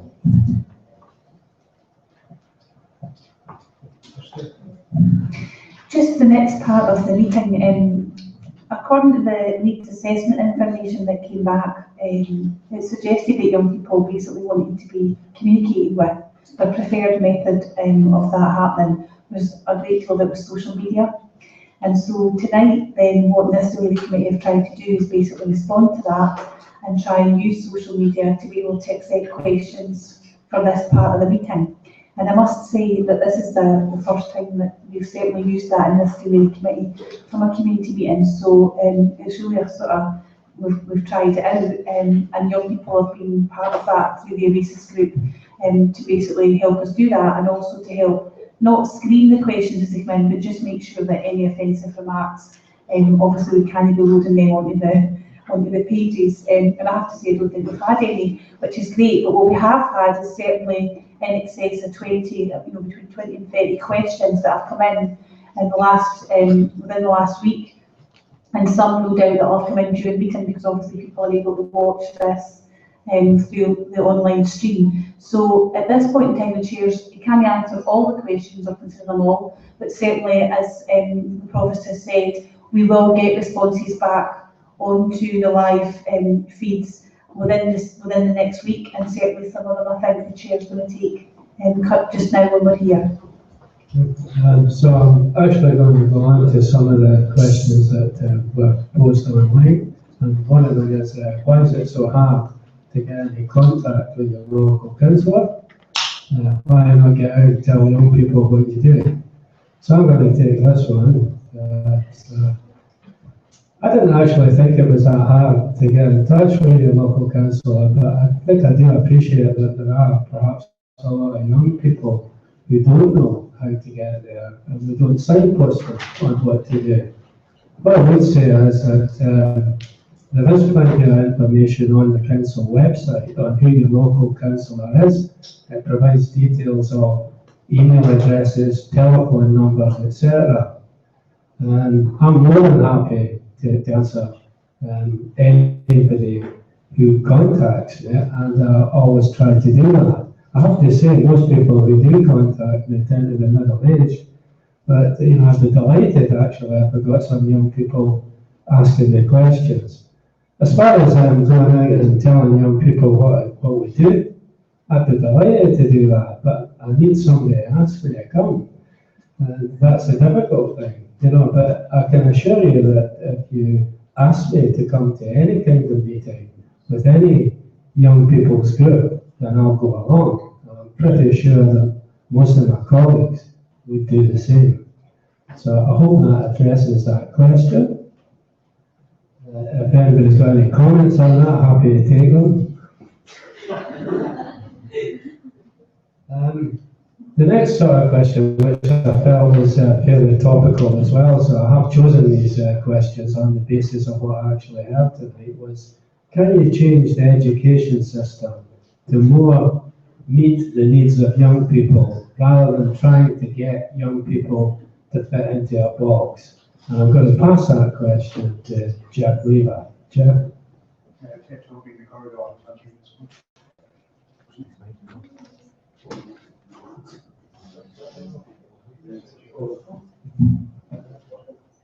That's it. Yep. Technology didn't have to speak there. Yeah, we have recognised that all young people are individuals and they all want to do different things in life. And rather than trying to mould them to what we think they should be, it's a question of delivering the education that they feel they need. That's being partially addressed by something called the Curriculum for Excellence, which you're probably all aware of. And so basically, we deliver the education you want rather than what we feel you should have. Now, a lot of you might have heard about the Dumfries Learning Towns being in the press recently. I've been carrying out as part of our big consultation exercise, and some of you may have been involved in the consultation. Basically, that's asking people, how do you see education within Dumfries being delivered for young people in the future? I mean, if you cast your mind back to, I was going to say your grandparents, or probably more your great-grandparents, it was probably your grandfather in those days, because in those days, most of them didn't work. They would probably have had one job, a job for life, or at most two.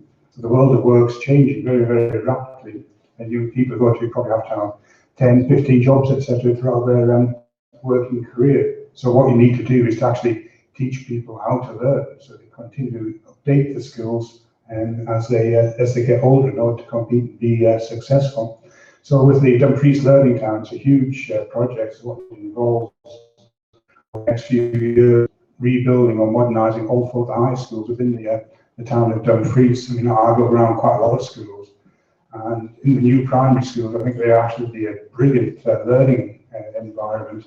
And you go to our secondary schools, most of which are really run down, leaking roofs, windows that are wired shut, etc. You think this isn't an appropriate way in which to teach young people. It's not an appropriate place in which to teach young people either. So what we aim to do is to address this backlog investment in the schools, make them a really exciting place to learn, and to allow people to learn what they want to learn, and working with businesses, the universities and the colleges in order to ensure that people, as Colin said, when they come out of education, are ready for the world of work as it is at the time they leave education, not the way it was when they went into education. Okay, just to add a little to that, I mean, Dumfries Learning Town is probably the biggest venture that this council is likely to undertake. I think it's very important for the town. I think it's essential for the growth of the town. I certainly myself have an ambition to see Dumfries become a university town so that we retain our young people here and perhaps get some of them to return. And Dumfries Learning Town is the first step in that process. Happy to take any comments, or Jeff will take comments if there are any. What are the council doing to try and encourage graduates to actually come back to Dumfries when they're studying out with the region? Because a lot of young people have been going to study at other universities, and when they come back with their degrees, they find themselves overqualified for jobs that are within the region, or they can't find jobs within the areas that they actually studied for. Have we actually got any incentives to actually encourage our graduates, as well as our secondary schools, train young people for the world of work? They're leaving education not even knowing what their employment rights are, or even much about mental health. PSE especially, it's been found an issue within the Scottish Youth Parliament for many, many years, and it's still not changed enough. It's still focusing on the main issues of don't do this, don't do that. Use a condom when you're having sex. Don't do drugs, they're bad.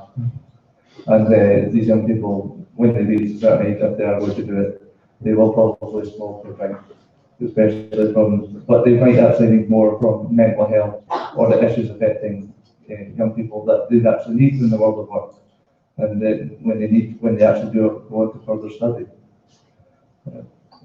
Okay, I'll answer this sort of first part of the question, and what do we do about encouraging graduates to come back to the town and graduate here in the town. And we actually do have a programme of graduate recruitment where we offer, graduates the opportunity to carry out a project. It's been a very, very successful experiment up to now. And some people have in fact gone on and found work either with the authority or with other organisations after that.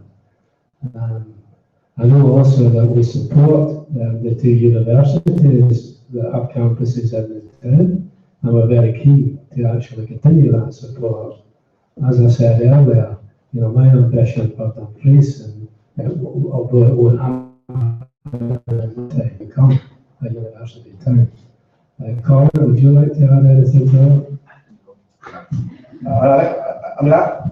I can't take the view if a young person decides to leave and you can go off to university. I think that's not particularly bad thing. I think part of going to university is obviously, you know, going away from Dunton, but it's what you do to actually attract people back into the actually people that maybe Dumfries and Galway before. And it comes really down to making sure that we invest in creating the types of jobs that the graduates are able to apply for, and that's challenging in a rural area. It's really challenging at the moment because a lot of those jobs are within the public sector, such as the council and the health services. A lot of levels there, but obviously because of a lot of the savings and the cuts that we have to make, that gives us few opportunities. One of the things we're really keen to do is to support those businesses that can create those high-level jobs. How do we identify those businesses with real potential, with growth in the modern industries, and then we need to provide them with the sort of financial support and advice to make sure they're able to grow and actually create those jobs. So, for example, if you wander down Close Street in Dumfries, you want to see a place called Business Gateway, and that's a place where a lot of us can get advice on going and actually creating those additional jobs. But the key for me is we have to create the high-level jobs, and that's what will attract people to the area, to provide those jobs. It is a challenge, a big challenge, but it's certainly one we're very much focused on trying to achieve. Yeah, Lewis, did you want to comment? Yeah, we were talking about elections way back. As I've seen elections, you know, in action, because I'm kind of just in 50 years, I've been in place for 6 years. And absolutely fixed all the issues. You were saying that it's give us what we want, but just to address the whole council here, when was the last time you used Pythagoras' theorem? Okay, you know, I can answer that. I actually use it quite frequently. Okay. And you know, up to about 2 or 3 years ago, you know, when I was trying to grant with mathematics, you know, I showed it, but I also showed with some practical applications from it. And that's probably something that's lacking in schools, where teachers tell you about the theory, but don't tell you about the application. Now, if you go into science or engineering, that's when you use a lot of these applications. So it's a very, very important place. Although it's an ancient theory, it still holds good to this day. So. What happens when you're a student who's absolutely 100% focused on their art, and you're not going to go into you're never going to go into career in engineering? Well, you know, that's the whole thing. You're never going to go into a career in engineering or mechanics or science or anything like that. And you're going to live your life dedicated to the arts as a teacher or anything similar to that. And you're being forced, you know, fourth year, and then even then you're encouraged to take, you know, you can really go anywhere without it. Same with English. But music is optional from music art, all this are optional from second year. The same with PE, exactly with PE you can't do anything. If you want to teach PE, you have to have a higher English degree. I mean, I think, you know, the point you're making about English and mathematics is it is actually very important that people are literate and numerate, but the degree that we need to be literate and numerate depends on their career path. And I accept what you say, you know, that for a lot of university courses, you know, people will require mathematics and English. And for somebody maybe wanting to go into the arts, that's not appropriate. I also know that the curriculum for excellence is something called something else by some of the teaching profession, but I'm not going to say what it was. It sort of rhymes with excellence. But, so, you know, no educational system is perfect, but I think what we're actually trying to do with the Dumfries Learning Time actually address some of these issues. The consultation we've had has actually shown up that there are deficiencies in our system. And we've talked, you know, to people who are at school, we've talked to people that are primary school. So hopefully we'll be able to address some of these issues. Don? Can you say, what you're saying today is nothing new. I mean, I can go back to 50 odd years, and through calculus and logarithms, and you know, sort of posted you down at the time, and there's no practical use nowadays. So how do you do? I mean, you can still do certain things, quite impressive for a party trip, it's of no practical use in anything.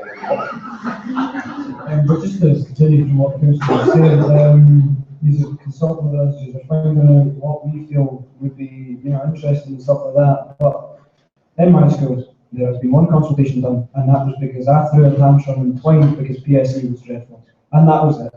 And now what's happened is a group, me and my peers have come up with a new course that we want our school to run, and that's it. If you go, you're looking at all these courses, and like you were saying, you will have to use Pythagoras' theorem when you're helping your granddaughter do her maths homework. And then again, you might have used it a couple more times, but that's you, sir. There's not a single other member of the council here. There we go. That's two of them here total. Have actually, admitted to using it other than in homework. Well, I mean, just let me say, I applaud you for taking up the issue in your school, and I go back to what I said earlier, young people do have to do it for themselves, and if you raise these issues, then there is a chance that they will be addressed. Andy? Thanks. You wanted practical examples, I'll give you three: rugby, football, squash. Every one of the three use the triangle, right? And they use the angles. And I always remember getting told at 14 years of age at Kelso High School, stick in your maths, son, it'll be good for the rugby. Seriously, and I use it on a daily, weekly basis up at Rugby Club just now to teach youngsters how to get in the proper, safe position in a rugby scrum. And it's all based on the Pythagoras' theorem of the right angle triangle. There you go.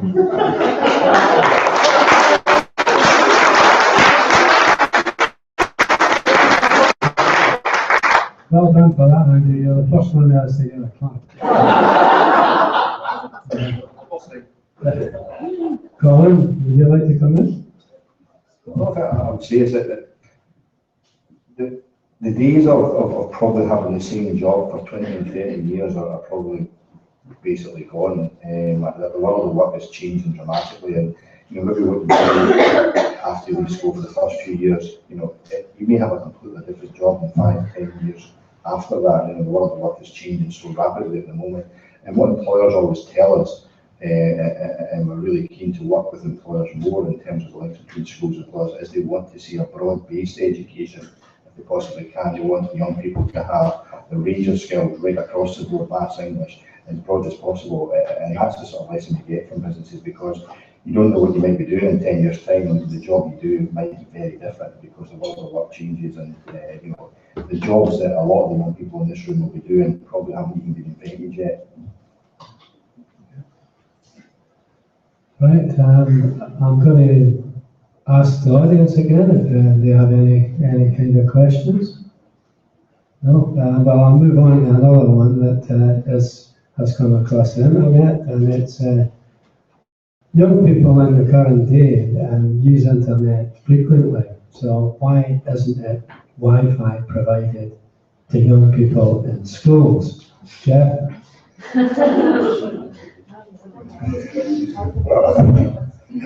Under the learning count proposals, there will be much more availability of Wi-Fi. Unfortunately, we haven't started building the schools yet, but I can guarantee that once the new schools are on tap, there will be much more availability. Because, the council is investing a huge amount of money in super speed broadband for Dumfries and Galloway, covering the entire region. To a certain extent, that takes us back to the question of attracting graduates into Dumfries and Galloway, because you don't physically have to be in a city, for example, in order to provide services to a city. You've got super fast broadband, you improve that connectivity, and these are the jobs of the future which we're talking about.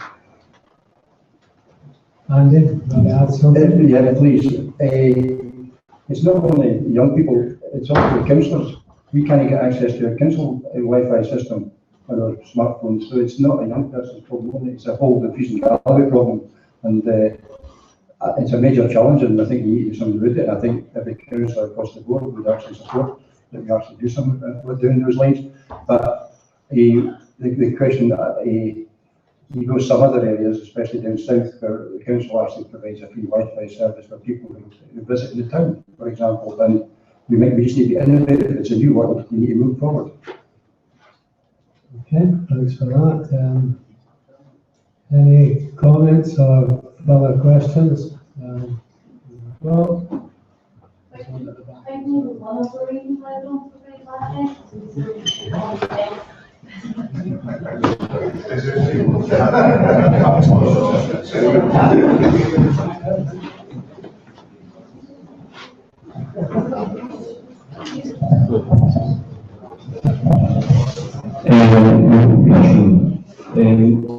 You said that when you built the new schools, we're going to have Wi-Fi, but then why, well, for example, in the high school, there's already Wi-Fi routers installed, why are we not getting access to use?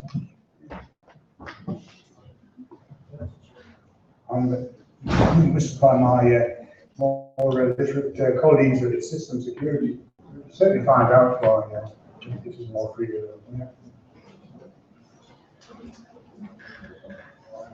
There is actually Wi-Fi just away the school, but it's linked up to the whiteboards and various things that teachers use.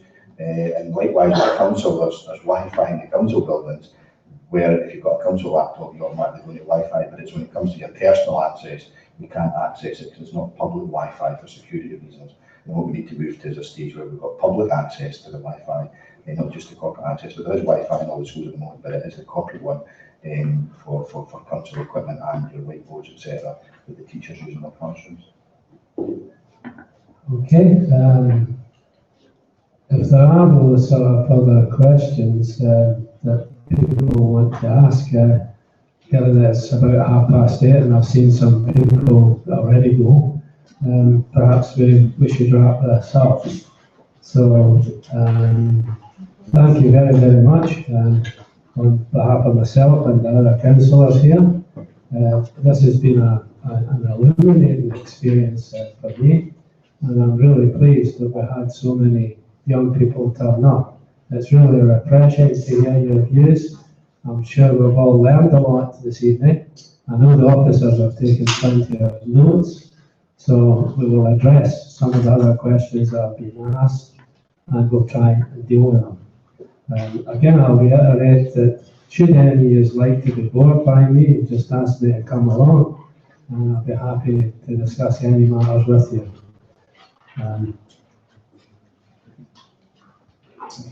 Thanks, Chair. Just as the meeting comes to close, there is an opportunity for you to give us your feedback on how you found the meeting. This two of the committee members are really dedicated to making their meetings as good as they can be, and each one that takes place we try and ask people how they found it and did they feel they had their voices heard. And there's an opportunity to do that just in the cafe area, and if people can make their way through those doors, then they'll be able to leave the building from the other side, not the door that you came in, and you can leave us your comments on the way out. Okay.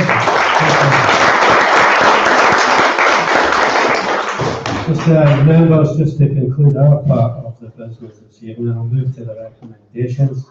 We've already agreed to the format of the meeting, and I just asked you to note the findings of the Young People's Needs Assessment as detailed in 2.2. Okay, thank you. I have no further business, so thank you all again for attending.